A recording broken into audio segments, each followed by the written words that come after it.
Mel Wright Show. It's episode 125. My co-host Thomas can't be with us at this episode, but I think I can handle things. Don't you think so, folks? And we've got a great special guest on the show, Karen Conrad. And Karen is a very experienced realtor based in the Reno area. Would you like to also give a quick introduction, Karen? Hi, everyone. I'm a realtor, actually a broker, both in Reno, Nevada, and licensed in California as well. So I've been in the business quite a long time. And so I look forward to spending the time with you, Jonathan. Oh, it's very kind of you to agree to come on the show. Karen just recently came back from the National Association of Realtors Conference and Expo for 2017. And Karen was really gracious to say that she would come on the show and give her general thoughts about just around what she generally thought of the Expo and about Pacific presentations and that. So I think it was held over a 5-day period, isn't that correct, Karen? Actually, we went from November 1st to the 5th, and the first few days was part of the Women's Council of Realtors, and they connected as part of the NAR. And so NAR, which is the National Association of Realtors, was from Friday through Monday, and we went a few days to spend with the Women's Council as well. And what does this Women's Council do, actually, Karen? They also promote both women and in the real estate industry. They do training classes as well. And so it's kind of nationwide here, and we network, try to promote each other.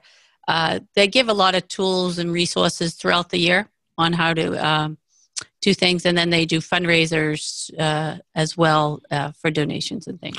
So do you think personally you would advise other female real estate agents, realtors to join that?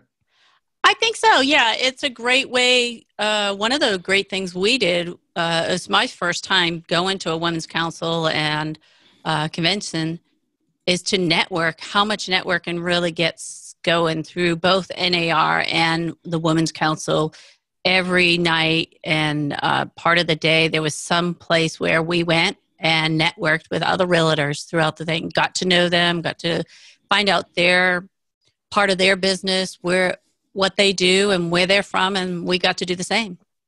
So what was the general buzz, the general feel of that part of the expo, and in general, what were some of the things you heard being said the most often when you were talking to people, Karen? Everybody seemed upbeat about the market and how their market was continuing to improve. So I see that no one was really negative about the market. They were all upbeat about the market and how they were doing. And that across the nation sounded good to us. We had a good market here in Reno, as well as, places in Texas and the Northeast. So it was really nice to see that. That's great. So it was held in Chicago, windy Chicago. So how was that? It was my first time to Chicago, and I loved it. The weather was pretty cooperative, I guess, for the most part. It was a little chilly, a little windy, of course, but we were able to walk most of the times. We had one bad day, which was rainy, but the buildings and the architecture, just walking around downtown there was just beautiful to see. And it was my first time there, and it was very, very pretty. Oh, great. So how was the conference run in general? Was you impressed by the way it was run? Oh, excellent. They had it at the convention center. And of course, they had several hotels throughout downtown. And what they did was they had buses that took us to the convention center throughout the day. So we didn't have to worry about transportation. Whenever we wanted to go, there was a bus like every half hour going to the convention center and back. So it was great in that aspect. The Women's Council had a lot of their classes early on at the Parma Hotel, and that's where we stayed. And so we just had to go downstairs to see some of their classes and networking. And some of the restaurants we went to at night, we were able to walk to. So it was great. That sounds fantastic. So to get into the nitty gritty of it, what were some of the presentations that you caught your eye the most that you Um, liked? there were some great classes that I went with some other realtors, and sometimes we went together to the classes, and other times we split up so we could cover more. Mm. So if you can go with someone, it's really good because you can get twice as much knowledge throughout the whole show if you can split up, or and then meet up later on some of those courses. One of the things I liked that the Women's Council had to offer was the 30-minute makeover, and it wasn't really so much of your beauty, but it was really talking about how you can build your content and your marketing strategies, and to grab your audience, leverage it a little bit better, and how to generate leads. And so they came up with some great theme ideas that you could do on a monthly basis, and how to blog. Specifically, you could either post it on your Facebook once a month, and have a theme for once a month that you can blog. And so you just take a calendar out and you plan it out from January to December and have a theme for each month and blog it. And if you post it each time of the month, it's a good time to do that, and they'll look for it. And so each month to grab someone is to come up with a theme. If you want to start in January, you could say, hey, it's a New Year's resolution. Let's get started in buying a new home this year. How can we get you to help you with buying a home? And so each month you came up with a different theme, and it was a good networking thing of that. That was one of the classes I liked. There was another one on breaking into luxury homes and how to get started.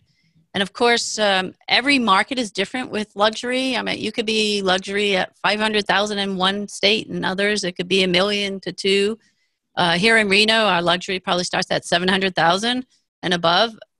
So it's a good way. It didn't matter where you are in what state, but how to break in. And some people are nervous about breaking into the luxury market, but the gentleman, Sean, we were able to come up with some great ideas. And this gentleman who started it actually was, who gave the class, was from Cape Cod. And so he did a great job. He had a few techniques that were available. He gave highlights. He gave an e-publication that we could go online and download. It was kind of, one of his things was 12 showing no-nos, what you should do on a luxury home. Obviously, you could do this on every home, but sometimes you have to remind yourself, you're there to benefit the client and not to rush out and get through the home. Sometimes a client takes longer to see the home, and get there ahead of time, obviously,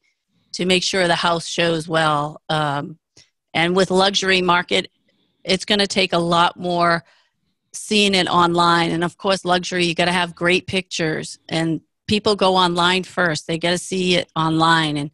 And if you have good pictures, they're going to want to see a little bit more. And the longer they'll stay on your lot, the more content you have online, the more they'll stay and they'll have a little more interest on there. So he had some great ideas to break into the market. One of them was the go find out who the go-getters are for the sellers.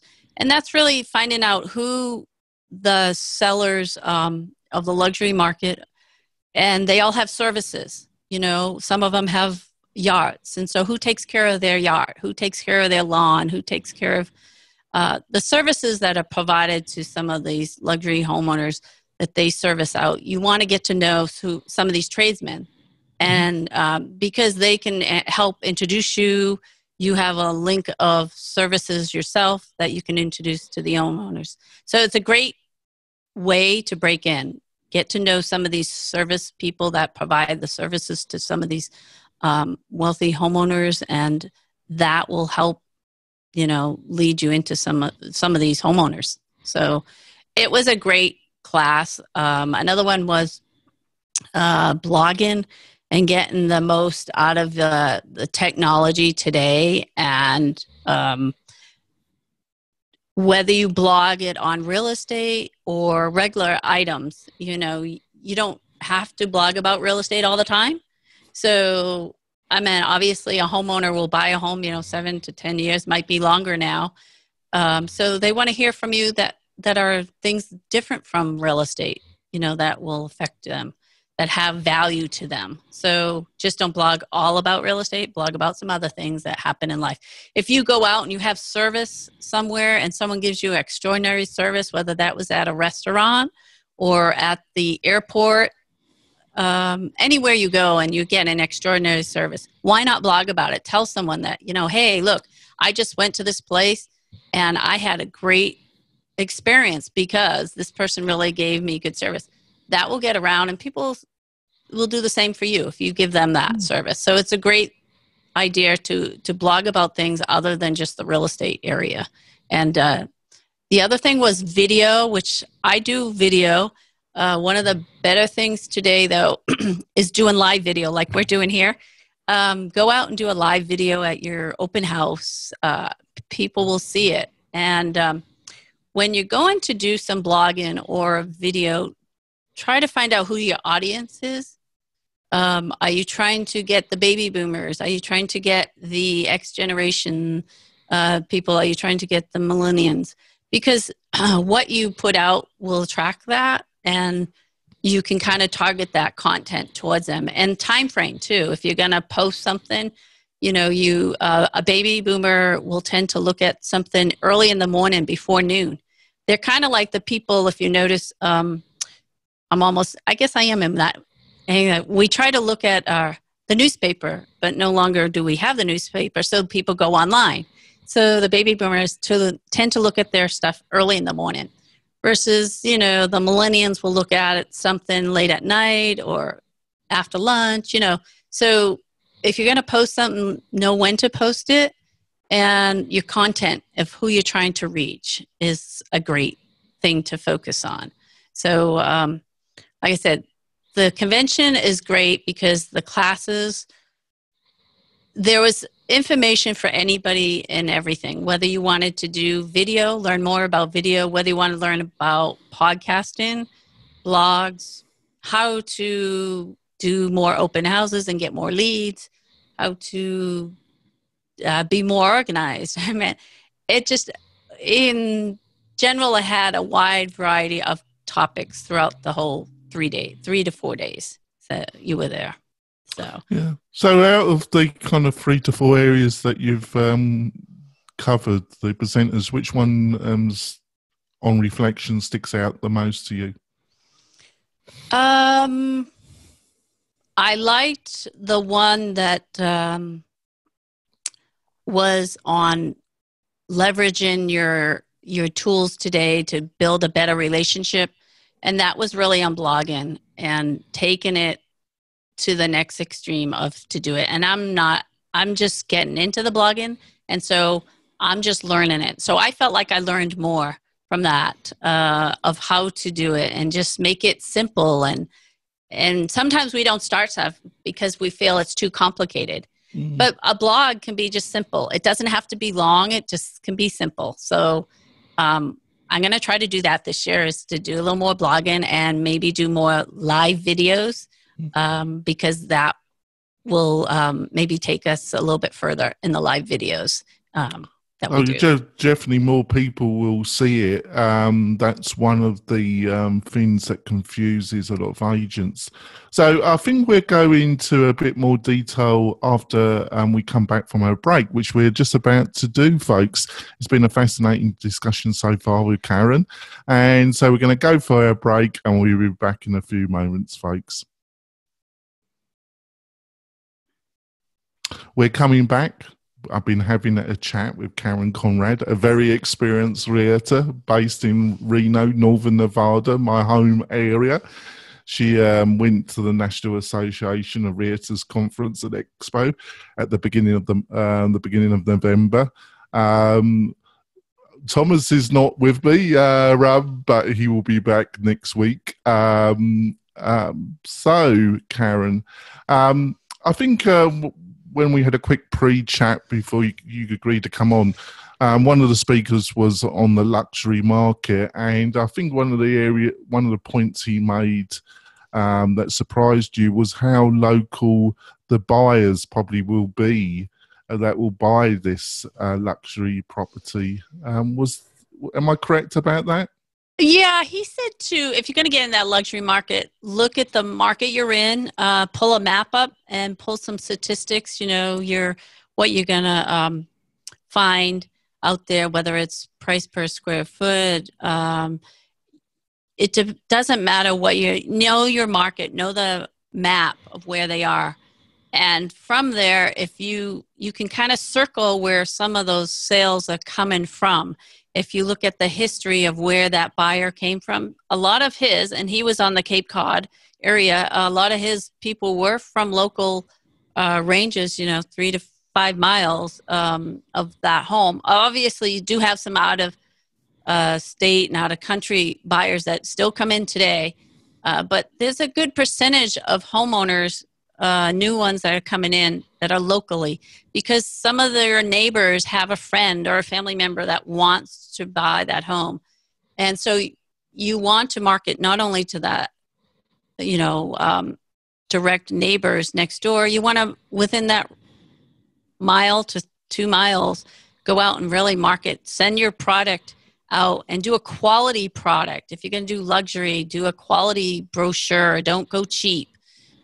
Because that is great marketing for you. So make sure you do quality. And he had used some quality products throughout his career, and he showed us some of that. And it does make a difference using quality photography that shows online, using the brochure that he has, and he makes it just not one page. It could be 3 or 4 pages. He creates a booklet as well. And he'll use a booklet using Shutterfly to bind it, which is really a neat idea. I thought that was a great idea to bind the presentation, make it personalized, put a little extra. It's a special book for the seller, they'll appreciate it. And sellers are willing to spend the money if they're going to get the good service that they expect. So give it and you'll get a good reward in the end. Yeah, I think that's fantastic advice, Karen. I think it's, like you say, the brochure, your Facebook advertising, the photography, probably also hiring a videographer to do a decent professional video. Everything's got to be up to the same standard and the same branding message, hasn't it? Yeah, I would say. Even the drones. I mean, people are getting into drones today, but as long as there's a lead of people that you can call on, you don't have to do it yourself. I guess people don't want to do it because I can't do it. So neither can I. I mean, I'm not a great photographer, but I can have a list of 2 or 3 that can go out and do a better job. They know the lighting, they know when to talk. Same with videos. They know how to do it. They know sound really good. That makes a big difference. Having sound, putting music to something with their video, it helps. It smooths them people through when they're looking at online. I mean, most people do look at something online, and they can do it at 2 in the morning, or they could do it 5 in the morning, or 9 in the morning. That's what's so great about online. Anybody can see it at any time and in their own time frame. And if you have the content there, they'll stay on your page longer to look at it. Yeah, I think also I love your feedback on this. I think also a lot of agents and realtors, I was going to use the word suffer, but have the difficulty understanding that some bits need to be hyper professional, other bits you can do yourself, and people's expectations are not unrealistic. They like some of that more personal video, and like you talking and explaining some feature about the house, but also it's from the mid-market to the luxury, or any market we're talking about, they also expect some professional materials as well, and it's mixing all that up in the appropriate way. Do you think I'm right on that, Karen? Yeah, I mean, definitely use it when you need it, but don't be afraid to use your own cell phone. The iPhone, I use it, and it does a great video. I mean, if I wanted to do a longer video, obviously I may do a more professional one, but I use my iPhone quite often, and especially now with the live ones, the live videos. Obviously, that's what I have in hand is my iPhone, so I will use it to my best advantage out there and take a video. And it doesn't have to be a long video. It could be, less than a minute video. The shorter, the better on some of them. So take advantage of that when you can.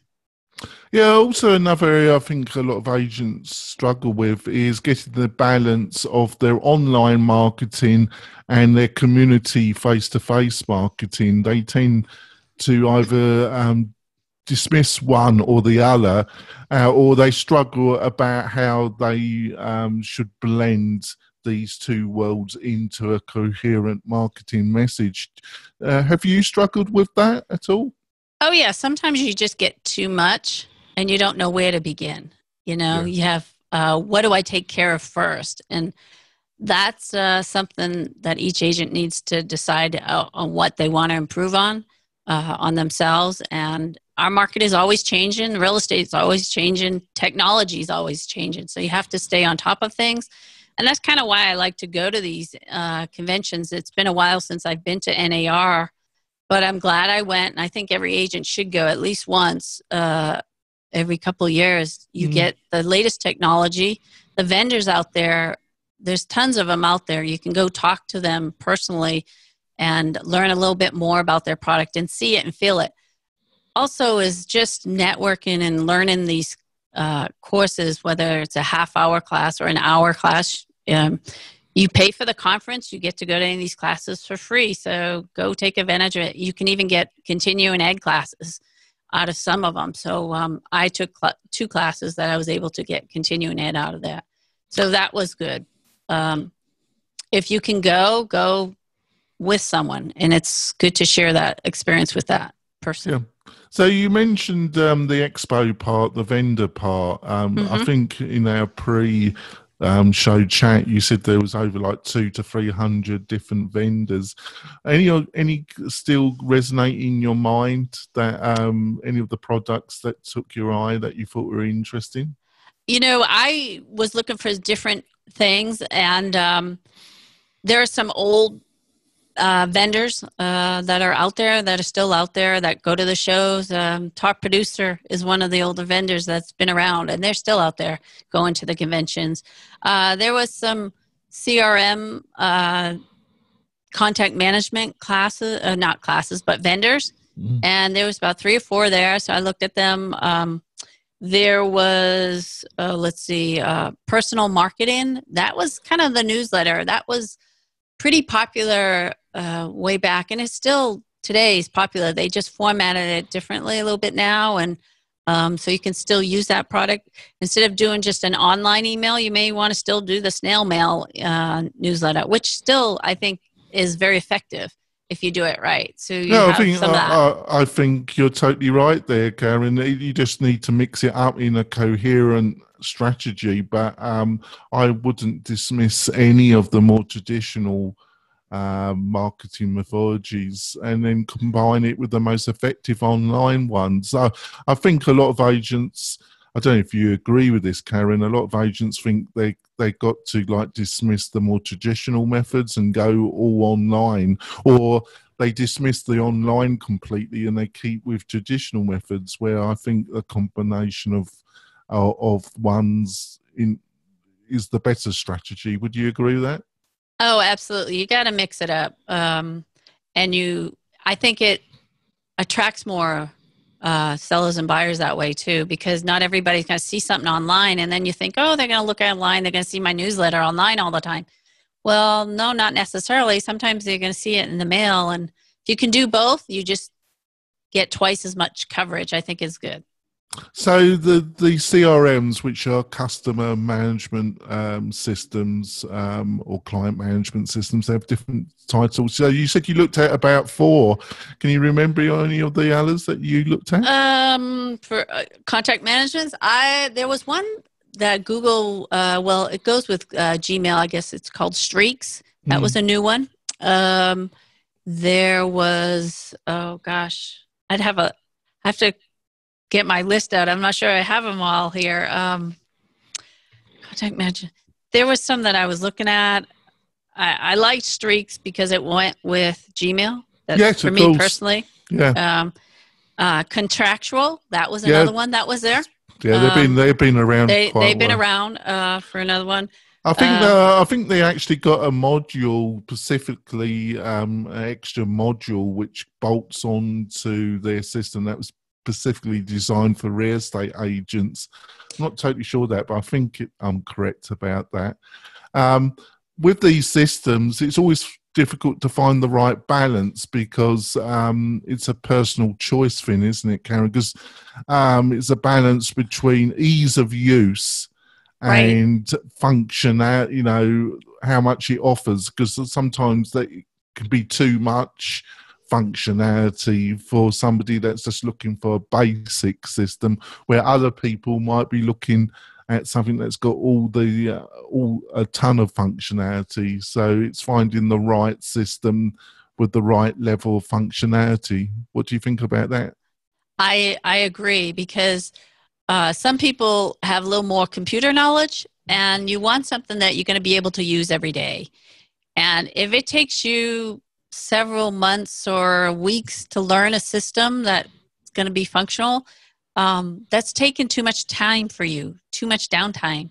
But get with a CRM and just use it, and don't switch. Just stay with it, and learn it, and then use it. And some of them try to use one program and then they switch to a different program, then switch to a different program. So find one that you like and just stick with it, and then put what names in it as quickly as possible, and just come up with a system as to contact them on a monthly and weekly basis, how you can keep in touch with your database, because that's your most valuable assets that you have out there besides yourself. You're selling yourself, but you need to contact these people that you meet. And how are you going to do that? Because you tend to forget very easily. There's so much going on in this market. And if you don't have a reminder, your CRM will remind you, hey, did you call these people? Or you can list them, these 5 people I need to call today. It's their birthday, so I should be calling them. So you can put all that information in whatever contact management is, and each one of them is different. You just have to find out which works best for you. And I'm still going through some of them and seeing which I like. Yeah, I think that's great, because what Karen is saying, folks, is you've got to have some automated system that also reminds you, because there's just so much going on.